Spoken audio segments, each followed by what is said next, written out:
Commence primary ignition. I'm just not the hero type, clearly. What a piece of junk.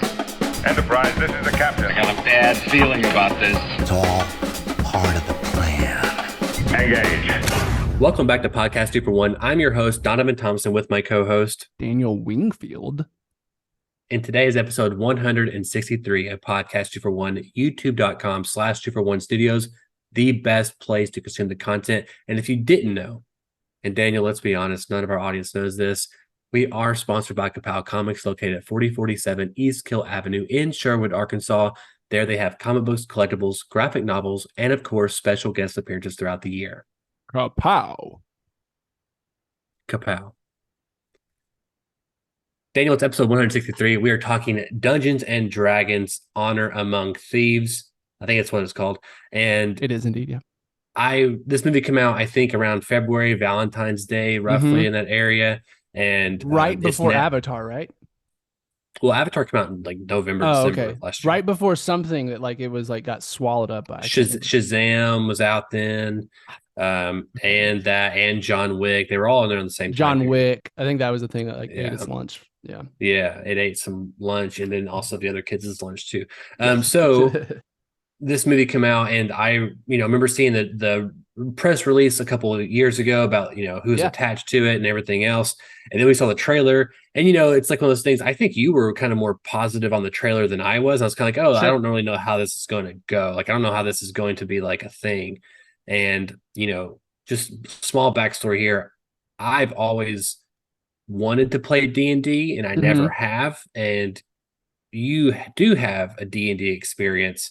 And we've talked many times about potentially me joining the foray or whatever that looks like. So I've gone into this franchise. I've seen the original movie from like the 90s or early 2000s that wasn't very good with Jeremy Irons. I remember seeing that as a kid and being like, okay, not very good. That's whenever there was like 1,000 Dragon movies because we had visual effects kind of hit Jurassic Park. And so I remember being like, okay, we'll give this movie a shot. And then the reviews started coming out and I love Chris Pine and all these other actors.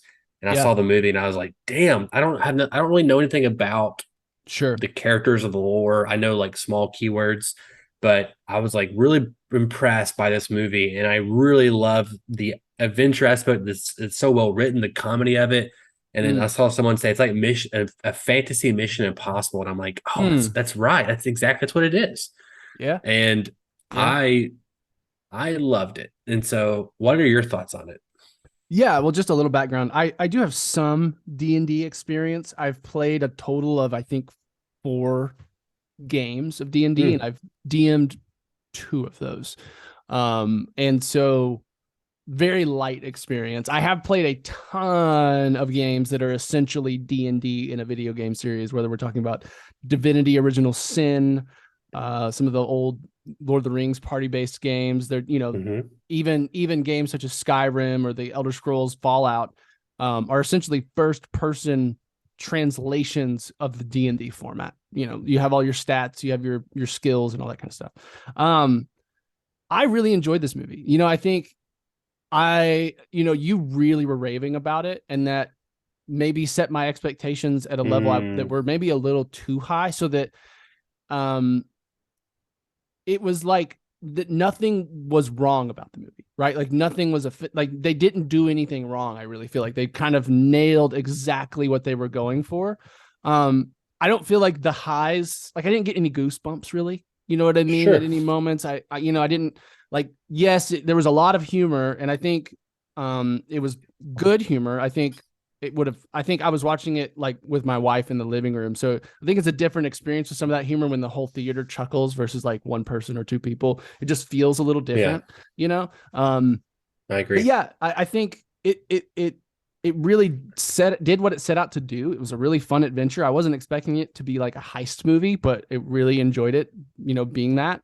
And I thought, the characters were great. Chris Pine was really good. I thought, everything about it. Like it was just it really felt like a movie we don't get anymore. And maybe its box office performance tells us why. But it really just felt like a fun group adventure movie in high fantasy world. I know that there's a lot of things that are directly D&D related, like the talking dragon dudes and like all this kind of stuff that's very much just literally D&D. But yeah, I think, as someone that's not a D&D nerd that knows every reference, that didn't get everything, I still got a lot and I still enjoyed it a lot. And I hope we get more adventures with this crew, because I do think if they keep at it, I think they could get even better. You know what I mean? If they kept kind of this, if they kept going with this concept with the cast, if they, I don't know how they will justify getting greenlit. Maybe it'll just kill on streaming, but I could see the second one going straight to streaming anyway. But yeah, I don't know. I mean, like, I would like to see more of this world with these people and in this style. I thought the tone was great. Yeah, I mean, I'm surprised you didn't like it as much as I did, and it kind of, not really. I mean, that's the danger too of like coming into this, like, oh, you're gonna love it, and like it's all these. I get that. Well, and it wasn't just you. I mean, like the collective internet. I didn't see anyone say anything wrong with it. Like everywhere I heard it mentioned, it was like, oh, it's amazing. More people should see it. And it got 90% on Rotten Tomatoes, which Rotten Tomatoes, whatever. But there, I mean, yeah. Also, Ant-Man come out at the same time Indy period 5 too. would be like on its knees begging for that right now. Right. God, every movie would be like, that's what I'm saying. Yeah. Like, what's wild about it? It's probably still, besides John Wick 4, the highest rated like blockbuster movie of the year, like what genre blockbuster probably movie. Yeah, and it is one of those interesting things that where this may be benefiting the score, that there really is nothing wrong with what they did. They didn't really misstep anywhere, right? There isn't like, I can't look at it and be like, wow, that plot thing was a flaw, or this didn't make sense, or this character didn't work, or whatever. I felt like it all worked. And maybe it's one of those things where, you get a lot of positive reviews for it that are like, yeah, this is good. It's not amazing. It's not going to blow your socks off. It's good. And maybe that skews it to a higher percentage just because there's not, I don't see anyone that be like, oh, this is a problem. This movie has problems. You know what I mean? Yeah, I would say it's great, but also you're 100% right in the fact that probably everybody was like me, or even worse, where they were like, oh, this isn't going to be good at all. Expecting, low expectations. And so, when you're like a 55% and you're like 55% good, and it's like all the reviews are good, and so you get a high. That makes total sense, and that's very much a thing. But yeah, I mean, I won't lie, I'm very disappointed in the box office. The budget's 150 million. And I don't think that's counting like marketing. So you could probably tack on another step, 50 to 75 for marketing. Right. And it made $207 million. Oh my God. So it's like, if this movie, it made 207 million at the box office. Yeah. So it actually made its budget back. Well, I mean, again, not counting marketing, right? And so, but they didn't spend $500,000 on marketing. $500,000? You said 150 million? You said 150 million budget? Yeah, and I said they spent at least 50 to 75 additional beyond that budget. Million, I mean, like, you think? There's the budget, and then there's the marketing budget, which they don't. Yeah, I mean, it did have a lot of marketing. I mean, I saw previous. Yeah, they don't account for the marketing as the budget. You know what I'm saying? Like that's whenever they do these kind of numbers, they don't separate thing. So the budget's really like probably 220 million, and it made 207 million. Yeah. Okay. So it seems like to me, unless this is the best home digital physical release of all time, we are not going to get a sequel for this franchise for a long time or ever. Because again, if you come in and the general fans and the critics are all on board for it, and you make like, I mean, it says like that's as good as you're going to get in terms of, it probably should have played in like a different time slot. I think it probably took more time during summer, whatever. Yeah, it felt like a summer movie, didn't it? It does, yeah. And so I think the times kind of screwed it up a little bit.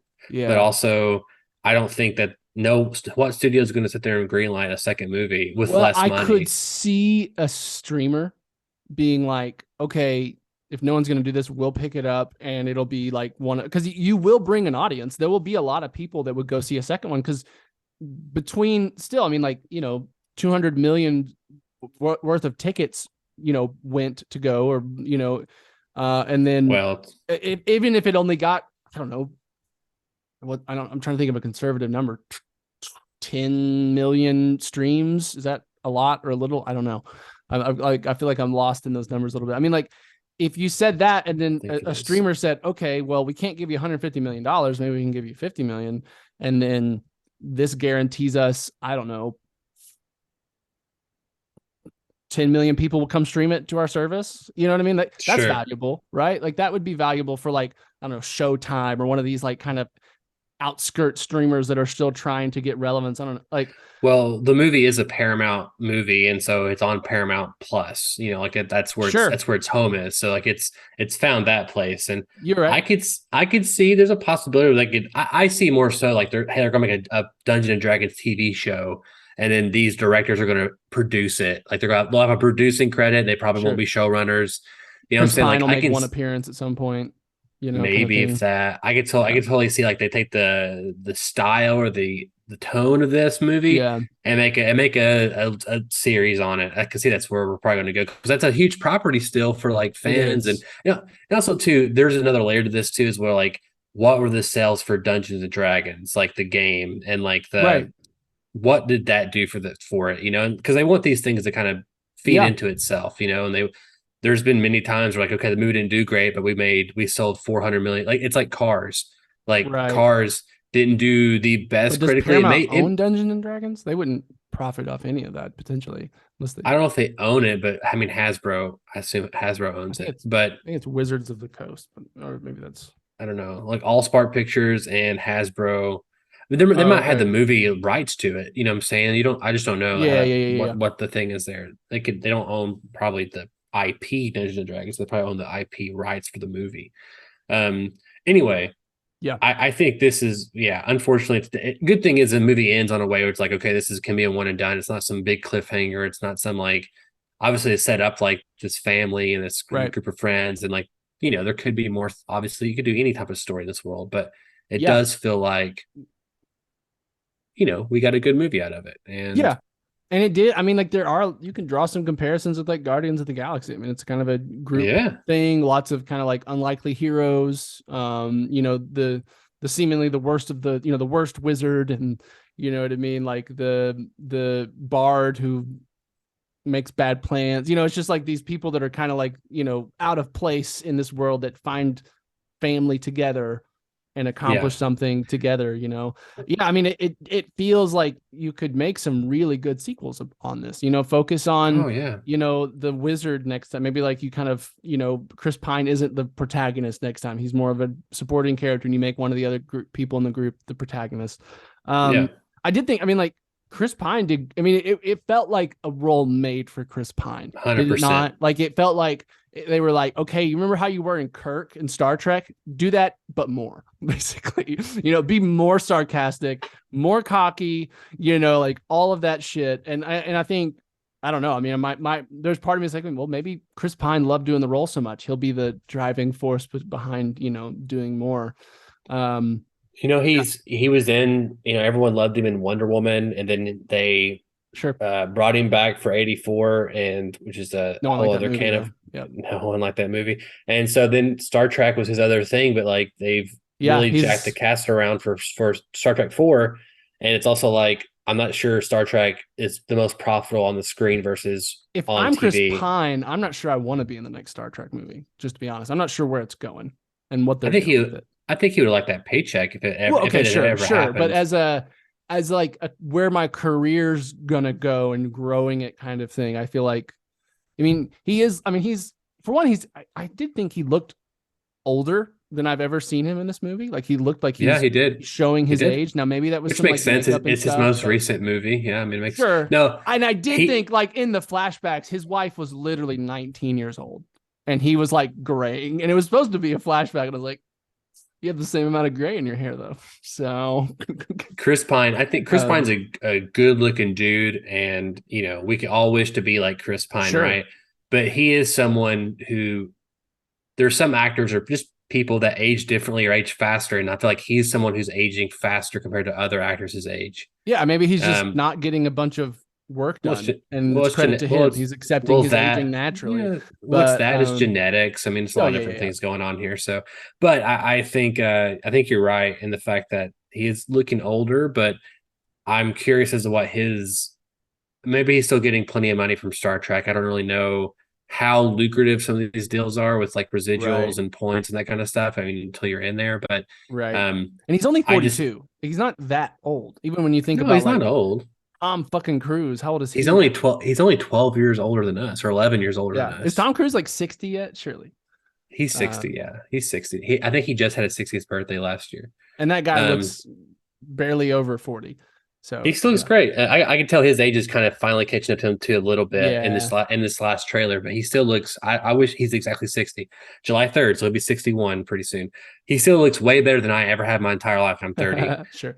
which is unfortunate. So, Oh, he is you know, starring as Robert F. Kennedy in a Hulu limited series. Some coming soon. Chris Pine is. That's a good choice, actually. I can see that. He has the look for it, I feel like. I'm going to bring this up again to our listeners. This is not related at all to what we're talking about, but one of the best lines in Batman v Superman is the American conscience died with Robert, um, Robert King and John, Robert, and King. Like Oh yeah, yeah. that's Like a in the great 60s. fucking line. Yeah. That's a great line. The American Sure. conscience died then. Anyway. Yeah, there's just real quick, just a few things I really Yeah. enjoyed about the movie, and then we Yeah. can kind of wrap it up. But I love, first of all, if you ever book a movie with a sword that's on fire, I'm like already in love. Yes. And I just think it's a Yes. cool idea, and it's one of the things Yes. like I've written into many of my things Right. a lot that I just you don't see a whole. I see more in the last 10 years than I did the 10 years prior, but always Mm-hmm. fan of that. I love the humor. I love like the slapstick of like the guy being 5 questions and they keep asking and get these accounts from all these different guys. I love those kind of format kind of stuff. But just on another level, I love the fat dragon, like Fat Smaug. Yeah.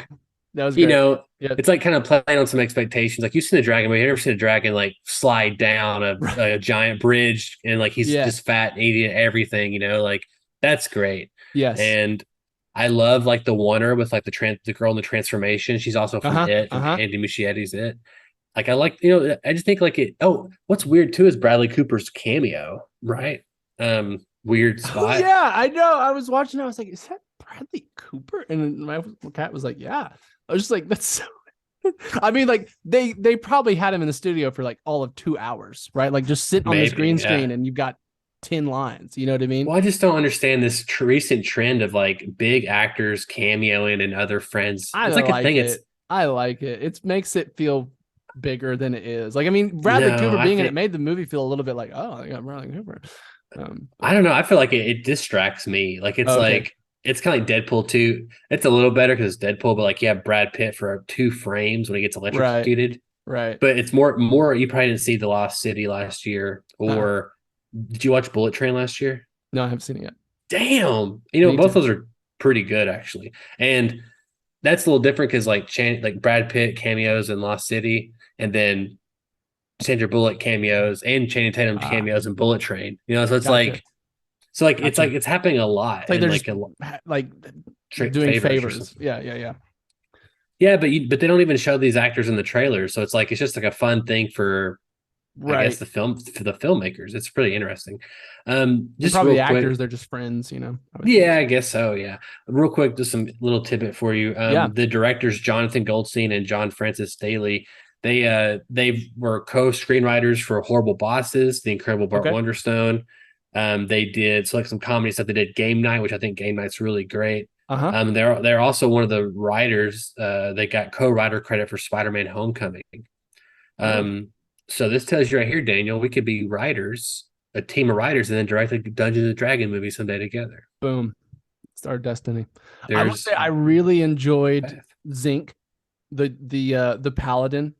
His cool. He was great on the whole time he was on screen. I mean, like he's from Bridgerton, right? Yeah. And which I just saw that. I don't watch Bridgerton. I just want everyone to know that. But I've never seen it. Yeah. But I don't know, like at first, like he was like playing the like cliche white knight, like kind of annoyingly pure character. But they made him like cool at the same time somehow. Dude, his You stuff know? with the sword fight, Yes. that's like a great in the fire sword. I'm like, this is an amazing fight scene, and it's in this movie Yes. that I had no idea would be good. Right. Yeah, yeah. No, I thought the action was great. And I mean, I was a little sad he didn't like go with it. Like he was only in a part of the Yeah, movie just because he felt so cool. But I also get like he did feel like at such a different level of capability than like everyone else on the team he that it would have did. like Yeah, how if you bring him along, how does he not upstage everyone would be the question, yeah, So and I I get it. think But this movie too, like, it's kind of the best way also to kind of have characters pop in, but like not feel like you want more of them and they're not overstaying their welcome. right. And you could easily make a spinoff of him, like a $80 million movie, which is a spinoff of just his character. Sure. Oh yeah. You know what I'm saying? And it's Yeah. like he's hot because of Bridgerton right now, and he's like, Yeah. all these things. Playing a But paladin knight in a that's the fantasy yeah, movie. You don't get a black yeah, character playing that kind of role in high God, fantasy like ever really, but like he nailed yeah. it like that. Well, And he's just to like, perfect. yeah, yeah, Yeah, he's perfect. And like that's how also side note studios, that's how you build a universe. You don't sit there and yeah, like you like make a movie and then you're like, oh, this character is really cool and people like him. Let's make a spinoff for him. And then what I'm saying, yes, like you don't like make 5 different movies in a row or plans. I mean, and then like yeah, without knowing audience reception and all those other kind of things. sure. One thing I really like too is like I love movies if they do it correctly. And this one did, where like they're telling the plan. There's like there's the original plan, Yes, which sucks, and then the new plan fails. Have to go back to the original plan in the middle of the yes, plan. yeah. That was And I fun. love those kind of shenanigans, and I love like Mission Impossible, Ocean's 12, that kind of stuff. Yeah, That's it had a great. little bit of that. Yeah, And I think a great moment was when they were doing the portal in the bottom of the um like the carriage, like the mechanics of mm-hmm. that, and like thinking about visually how that works along with like the stakes of like like Yeah. that's really smart screenwriting. It was. That's complicated stuff. It felt very real to the world, and it looked good, and it was a part of a really nice sequence that was just fun and exciting and exhilarating. Like I mean, just following her throughout the whole thing was really fun. Yeah, I mean, that's what I'm saying. I can't praise. I mean, I really like it, and you have Hugh Grant as the bad guy, He was and Hugh great. Grant is always like this, you know, basically in romance movies, right? I feel like that's been his Yes. shtick his whole Right. life, and like now he gets to play like the schwarmy, He played it so charming, but well. oh, he did great. Yeah, I mean, Yeah. he's fantastic in it, and I even like the opening of like the structure of like telling the story of like being um Hmm.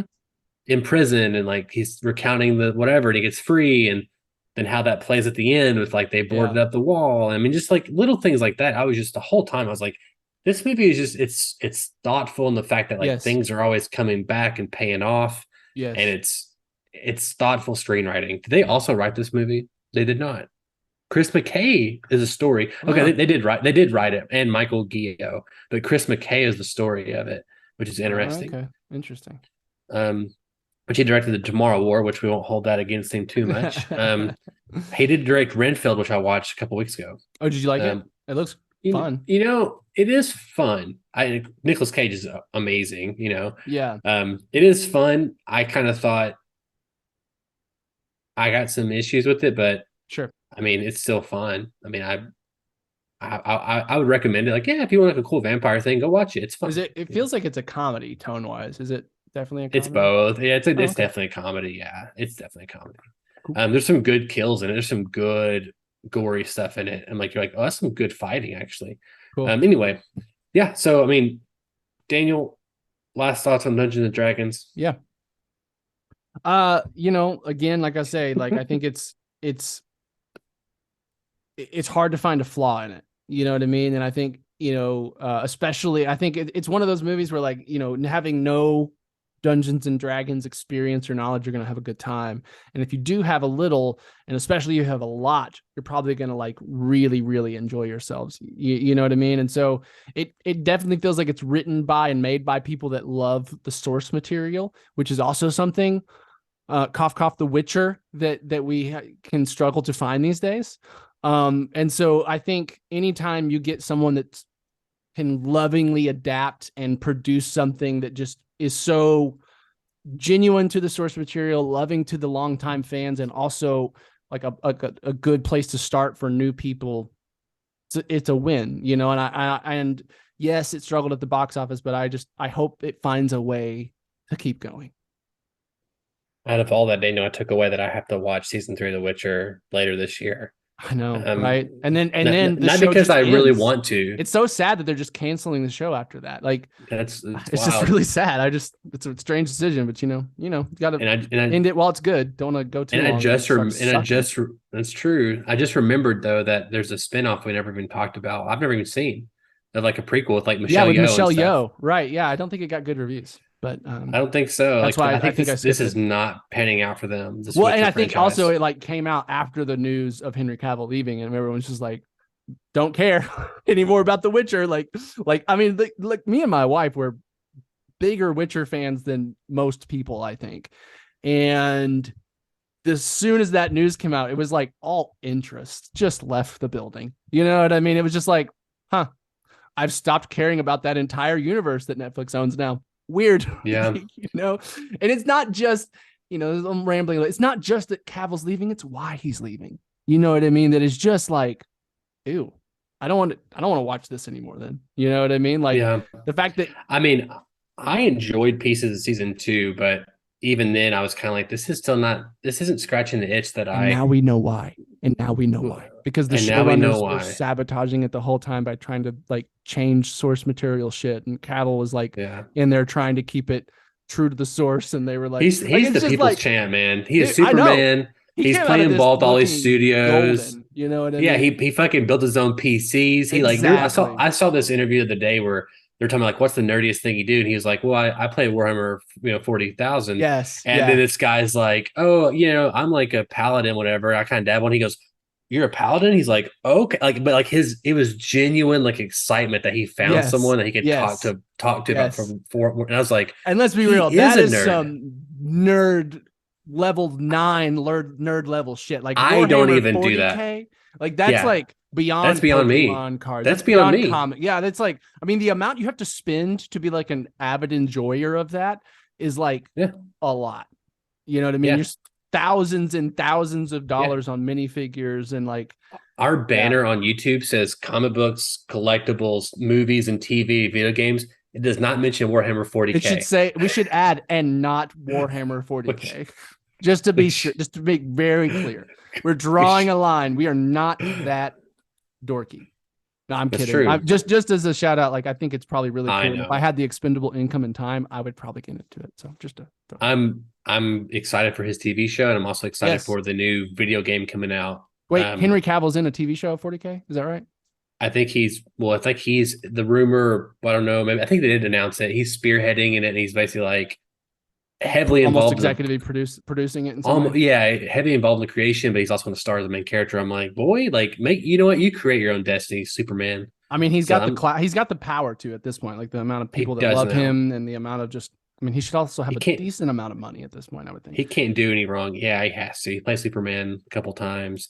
I mean, they have to pay him pretty good for Witcher, So get him that Netflix money. Daniel, how can our listeners write into us? Listeners, you can write into bit.ly/2for1mail. Let us know what you thought of the Dungeons and Dragons movie. We differed a little bit here today. Donovan was a little bit more up. I was a little bit more even keel on it. Not really down on it, just even keel on it. But what did you think? Did it scratch your Dungeons and Dragons itch, or were you left wanting more? bit.ly/2for1mail. Are you saying I'm typically the down one? It sounds like I feel like you're the one. I feel was like saying you're the one up. who's like I'm not even down on it. I'm just even keel on it. Like I'm saying, like you're right. We're different in that. Like you were you enjoyed it a lot. I thought it was good, not great. Okay. And so I'm just saying gotcha. There's nothing bad. I can't say anything bad about the movie. You know what I mean? Like it's just I'm just kind of like, yeah, it was good. It was enjoyable. I'm glad I watched it. Gotcha. I guess I was taking it more as like in the past, I am down on movies. I'm like, I'm pretty sure I have more rose-colored glasses than you do sometimes. I like to take those rose-colored glasses and just like paint them black and then put them back on your face. I know you do, and they do. They get dark. Like my eyes are, they're different. That's like colored glasses. Everything just looks They like it's are. rotting. Everything's everywhere. shitty. Yeah. We have some cool things on the podcast coming up. I think we're gearing up for the Flash, and Yes. we had an interesting idea the other day doing like a retro look back at Kingdom of the Crystal Skull, because we know it's everyone's favorite Indiana Jones movie. Right. And then as we get into Dial of Destiny, because it's unfortunately at the moment exactly 50% on Rotten Tomatoes. And so Lower than Crystal Skull. Much lower. And like, it hurts me. Like, it hurts me really bad. Again, we're just hoping that this is just a one where the critics don't get it. You know what I mean? We've had that happen before, and just Well, that's what everyone is saying. That I think most everyone is saying it's better than Kingdom of the Crystal Skull. real. And it's so interesting that like at the same time it's getting worse reviews, and maybe that has to do more with the landscape of cinema today versus in the mid-aughts. You know what I mean? I think it's what it is. Maybe we were more okay with like okay movies at that time. Like I don't know. Like I think there, when we have movies like Endgame and like I don't know, some of the Star Wars movies or whatever, like you have these movies that like take over everything for like weeks on end, or maybe it's Stranger Things, where it's like that's all anyone's talking about. That's kind of like the standard of success in some ways now, right? So if it's not just this like show-stopping, everyone's gonna want to see this a million times, well, it was not a true success or something. It's weird. It's almost like and I think Indiana Jones is in this weird place where really it almost had to be better than the original 3 for people to love it. Yes, it did. And I don't think it ever could be that, because the original 3 were just magic in a bottle that was that time, and Spielberg at that age, Harrison Ford at that age, that era of cinema, of adventure cinema, like it was magic in a bottle, and we'll never be able to recreate it. So I'm interested in talking about it with you. It'll be good discussion. Me too. Yeah, especially 1 and 3. There's a lot of interesting things in there, but I think you kind of hit the head on the nail. It's a different time, and expectations are different, and then how you measure success is also very different. I'm almost more interested in the box office than I am the reviews. Almost. Interesting. Yeah, I see that. Because Kingdom of the Crystal Skull made almost $800 million. Wow. Did well. Back in 15 years ago. It's hard for me to think this does that, but I don't know. I don't think... I mean, the reviews are going to dampen the excitement for a lot of people. I think if it makes $400 million, I'm like, I don't know. I feel like that's like its bar of success. And like... Yeah. But... is that successful? If the movie costs $300 million, it's not. And if it's comparing itself to every other Indiana Jones, it's not. It's not. I mean, the first movie made $400 million in like 1981. Right. Right. Yeah. 40 years ago. Anyway, Daniel, my name is Donovan Thompson. I am Daniel Wingfield. And we have spoken.